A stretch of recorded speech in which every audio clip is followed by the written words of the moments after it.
Boston's plan to bring in not one, but two 20-point scorers this summer. Now, this is what you call a sign and trade. According to Woj, Danny Ainge's plan is to pry Paul George from the Pacers after signing Gordon Hayward. For salary cap purposes, they have to get a commitment from Hayward first. Two potential hang-ups: whether the Pacers will be willing to wait until later in July, and whether the Jazz and the Heat can beat Ainge to Hayward. However, if they can't land Hayward, the Celtics have Blake Griffin identified as their fallback free agent. Is this a pipe dream, or could Danny Ainge really pull this off? Nice fallback plan, right? Yeah, exactly. When Blake Griffin's the second choice, and we'll talk about him and Chris Paul and the Clippers in a second. I'm not getting my hopes up because this is Danny Ainge that we're talking about.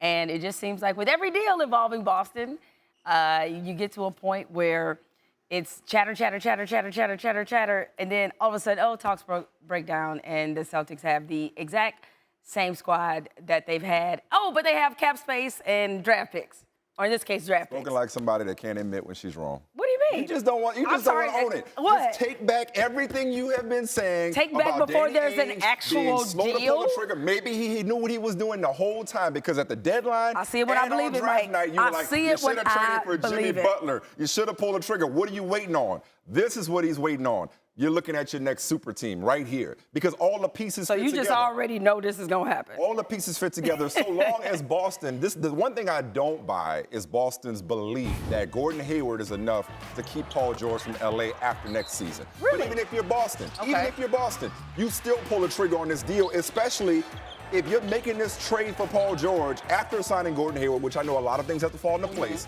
But if you're telling me that Boston can get Paul George without parting with the Brooklyn pick or Jaylen Brown, that's a steal, and yet it still might be the best that the Pacers can do, because the Pacers aren't going to get, with as little leverage as they have, they're not going to get both young players and picks. Boston has the best package, so the Pacers are satisfied. If Paul George really wants to play with Gordon Hayward, even if but for a year, he's satisfied. And if you're the Celtics, you absolutely do this deal, even if it's just for a rental, because you know what?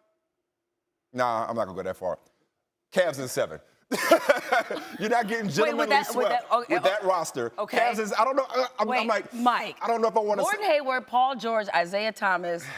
But LeBron. Al Horford. But I'm trying not to be a prisoner in the moment. The deal hasn't even done yet, and I can't put him past LeBron, Kyrie, and Kevin Love, even as presently constituted. That's a really good upgrade for the Celtics. But I want to pump the brakes on saying that they're the Eastern Conference favorite. Point being, get ready to script your apology for Danny Ainge.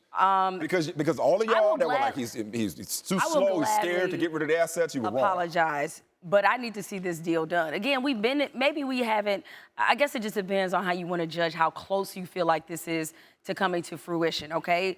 It looks really good on paper. It looks good on paper, and it's good to fantasize about. And it seems like the Heat are going to have something to say about Hayward. They are. Utah's going to have something to say about Hayward. And it seems like the pieces fit firmly into place. But it's just, again, maybe I'm too scarred by what I've seen from Boston the last 2 seasons as they tried to materialize all these assets, or as they have materialized all these assets, is that they get to a certain point, and for whatever reason, it doesn't go down. Now, I will say this, though.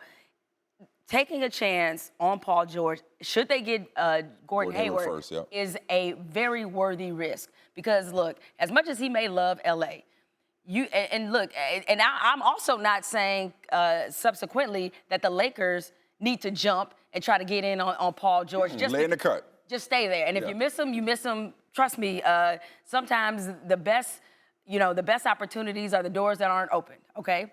So stay where you are. But if you're Boston, you totally take that chance because, look, a team with Horford, Gordon Hayward, Isaiah Thomas. Or Blake Griffin. Or Blake Griffin, George, either or. Isaiah Thomas. They're going to challenge the Cavs for the East, to be a legitimate threat to beat them, if not have the lineup that will beat them. So if you're Paul George, you experience that winning, you're just going to walk away? And still keep Tatum and Brown.